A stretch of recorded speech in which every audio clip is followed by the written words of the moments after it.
बिस्मिल्लाहिर्रहमानिर्रहीम। अस्सलाम वालेकुम। मेरे पाकिस्तानियों, एक तो आपको JIT में जिस तरह इंकिशाफात सामने आए और इमरान खान के ऊपर जो कातलाना हमला हुआ था, उसके बाद जिस तरह की एक पूरा ड्रामा आपके सामने किया गया, जिस तरह की एक वेडू बयान सामने आया और अब जो इंकिशाफात हुए वो आपके सामने मैं रखता हूँ। और दूसरा, अरशद शरीफ शहीद के केस के हवाले से और वकुला की मैंने बात की थी कि किस तरह वकुला जो है वो पीछे हट रहे हैं और अरशद भाई का आज के दिन तक कोई वकील नहीं है। इसके ऊपर बात करते ज़रा ये सुनिए कि जब इमरान खान के ऊपर हमला हुआ तो उसके अगले रोज़ एक प्रेस कॉन्फ्रेंस पे मैंने आपको कहा था कि अगर आपने पहुंचना है तो ज़रा ये सुनिए पहले। किसके कहने पे वो एक दिन पहले रात को प्रेस कॉन्फ्रेंस करवाई गई थी। वो जो रास्ते भी आप ढूंढे, मुलाकातें भी आप ढूंढे, आपको दोनों का जवाब मिल जाएगा। और चौथा सवाल कि जब अरशद शरीफ शहीद को शहीद किया गया तो आधे घंटे के अंदर कौन था जो मीडिया चैनल्स को फोन करके इसको एक हादसा और फिर स्टोरी बना बना के वो पेश करके लोगों के साथ व्हाट्सएप पे शेयर कर रहा था। और वही उसी तरह कल इमरान खान साहब पे जब हमला होता है तो उसी तरह एक बंदे की जो जो फायरिंग कर चुका है, जिसको गिरफ्तार किया गया है, कौन इतने इन्फ्लुएंशियल है कि वहां पे उसका बयान तैयार करवा के मीडिया चैनल्स पे, अभी मैं आपको ये सामने बैठा हूं। मतलब कि ये मैंने उसी दिन आपको कहा था जब इमरान खान साहब के ऊपर हमला हुआ और फिर जिस तरह के आधे घंटे के अंदर एक वीडियो पैगाम तैयार करवाया गया और फिर उसके बाद तमाम मीडिया चैनल्स पे और कुछ मखसूस सहाफ़ियों से वो ट्वीट कराया गया और फिर ब्रेकिंग न्यूज़ की शक्ल में चलाया गया। अगले रोज़ मैंने प्रेस कॉन्फ्रेंस करते हुए आपको कहा कि जब हम बात करते हैं तो बहुत सारे इशूज़ है कि उस वो टीवी पे ये चलाते भी नहीं हैं, प्रेस कॉन्फ्रेंस नहीं चलाते, लेकिन एक मुलजिम जो फायरिंग कर चुका है उसकी वीडियो पैगाम, उन्होंने उसका वीडियो पैगाम किस तरह चलाया, इसके ऊपर मैं आपसे आज बात करता हूं। लेकिन उससे पहले मैं ज़रा अरशद शरीफ शहीद के जो केस के हवाले से बात थी। आपको याद होगा 2 दिन पहले मैंने एक इंटरव्यू दिया था और उसमें मैंने कहा कि अरशद भाई के केस के हवाले से मुझसे पूछा गया कि क्या जो JIT में इस वक्त आप गए हैं और ये जो सुप्रीम कोर्ट में 2 दफ़ा जो हेयरिंग हुई है, तो क्या आप इससे मुतमईन है, आपको इंसाफ होता हुआ दिखाई दे रहा है? तो इसके ऊपर मैंने सिंपल सा जवाब दिया कि इंसाफ तो इंशाल्लाह अल्लाह करेगा, क्योंकि अरशद का खून नाहक बहा है और जो जुल्म हुआ है, जो पाकिस्तान एक मुहिब वतन पाकिस्तानी के साथ एक कास के लिए, हक के लिए, सच के लिए खड़ा होने वाला और उसके लिए आवाज़ उठाने वाला अरशद के साथ जो हुआ है, तो इसके ऊपर अल्लाह इंसाफ करेगा। लेकिन मैंने कहा कि इतनी बात कर दी कि मैंने कहा कि आप मुझसे स्टेटस पूछ रहे हैं, तो आज के दिन तक, और आज भी जब मैं आपसे बात कर रहा हूं तो वही स्टेटस है कि आज के दिन तक अरशद भाई की वालदा और उनके बच्चों का कोई वकील नहीं है। अब इसके बाद बहुत सारे मतलब सोशल मीडिया के ऊपर भी इसके ऊपर तबसरे शुरू हो गए। कुछ वकुला की भी लोगों ने नाम लिए कि ये वकील कह रहा है कि मैं तो कर सकता था ये केस, या मैं अभी भी तैयार हूं। तो इसी किस्म की गुफ्तगू हुई। लेकिन मैं फिर से बता दूं आपको कि इसका मकसद एक ही है कि जिस दिन अरशद की वालदा ने वो FIR के लिए दरख्वास्त दी तो उस वक्त तक 2 वकुला ऐसे थे जो कि खुद ऑफर कर चुके थे कि हम आपका केस लड़ने के लिए तैयार है। लेकिन जब दरख्वास्त सुप्रीम कोर्ट में पेश की गई या जब दरख्वास्त लिखी गई तो उसी वक्त 2 वकुला जब घर से बाहर गए हैं तो कुछ देर बाद उन्होंने केस लेने से इनकार किया। तो एक तो ये बात हो गई। दूसरा ये कि 2 और वकुला थे जो कि केस लेना भी चाह रहे थे, उनको दरख्वास्त का भी पता था जो FIR के लिए अरशद की वालदा ने या फैमिली ने दरख्वास्त दी थी, उनको इसका भी इल्म था। लेकिन फिर अगले रोज़ वो राब्ता करके ये कह देते हैं कि हमारे ऊपर बड़ा प्रेशर है, या मेरे वालिद साहब ने मुझे कह दिया था, तो मेरा वालिद साहब बीमार भी है तो लिहाजा मैं इस केस को नहीं ले सकता। और उन्होंने भी केस नहीं लिया और वो भी उससे पीछे हट गए। अब इसका मैं अपने वकुला बरादरी को और मुख्तलिफ जो बार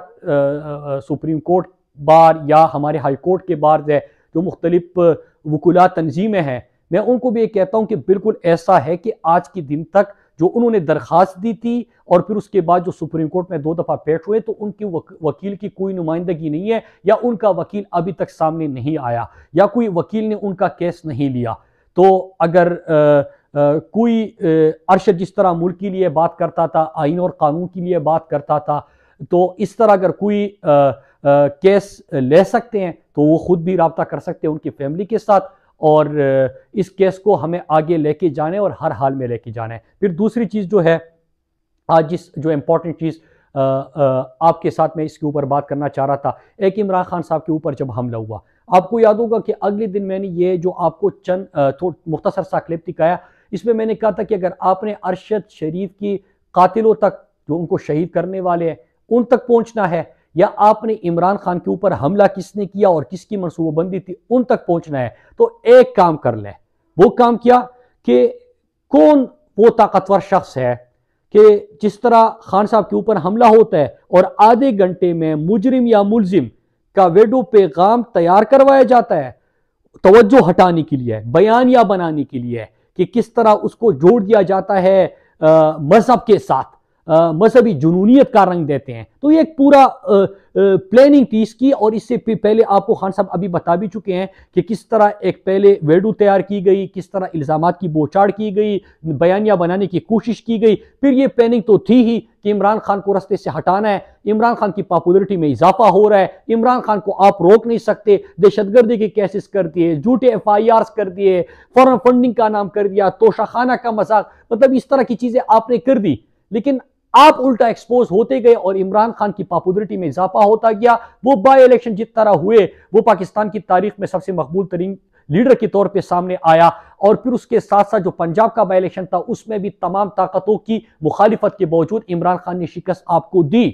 तो फिर इसके बाद इमरान खान को रस्ती से हटाने के लिए उनको कत्ल करने का मनसूबा बनाया जाता है। मैंने उस वक्त भी कहा था और आज भी मैं ये बात कर रहा हूं कि आपने ये मनाजिर तो देख लिया कि एक DPO है, वो पहले टीवी पे आता है, वो कहता है कि मुझे नहीं पता, फिर वो बाद में अभी CCTV फुटेज जो आता है उसमें वाजे तौर पे वो DPO खुद अपना मोबाइल देके उस मुलजिम की वीडियो बनाते हैं, और फिर वो वीडियो व्हाट्सएप होती है। अब जाहिर सी बात है किसको व्हाट्सएप होती है, वो कौन सा ताकतवर शख्स था या ताकतवर लोग थे कि वो DPO से भी ये मोबाइल इस्तेमाल करके वीडियोस रिकॉर्डिंग करवाते हैं। फिर जिस तरह टीवी पे ब्रेकिंग न्यूज की शक्ल में ये चीज आ जाती है, कभी कातिलों की और मुलजिमों की इस तरह चीजें नहीं चलती। तो एक चीज ये, और दूसरा अरशद के हवाले से मैंने आपको कहा था कि अरशद के जनाजे से पहले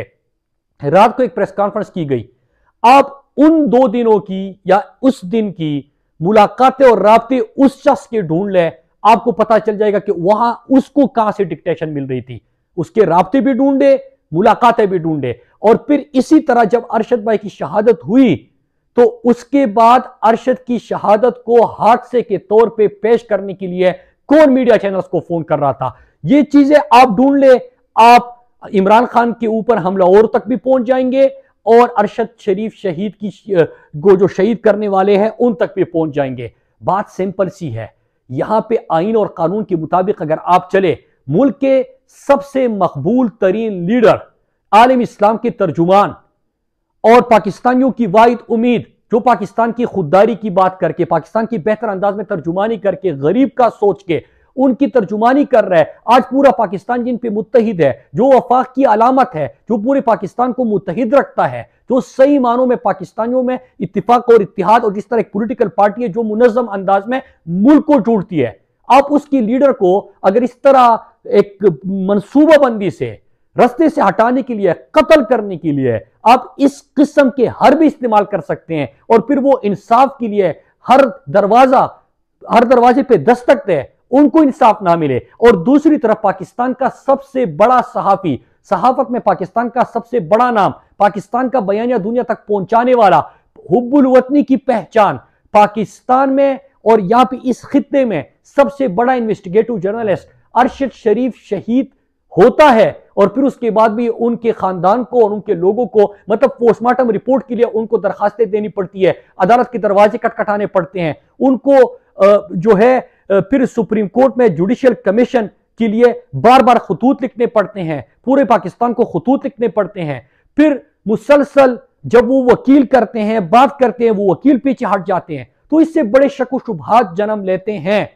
और फिर मैं ये कह दूं कि अगर आपने सही मानों में, और जाहिर सी बात है इम्पोर्टेड हुकूमत से राना सनाउल्लाह जैसा इंटीरियर मिनिस्टर बैठा हो जिसके ऊपर 22 अफराद के खुद कत्ल का इल्ज़ाम हो, तो उनसे तो आप तवक्को नहीं कर सकते। लेकिन मैंने कहा कि ये दो चीज़ें एक दफ़ा फिर मैं कौम के सामने रख दूं। और एक और चीज़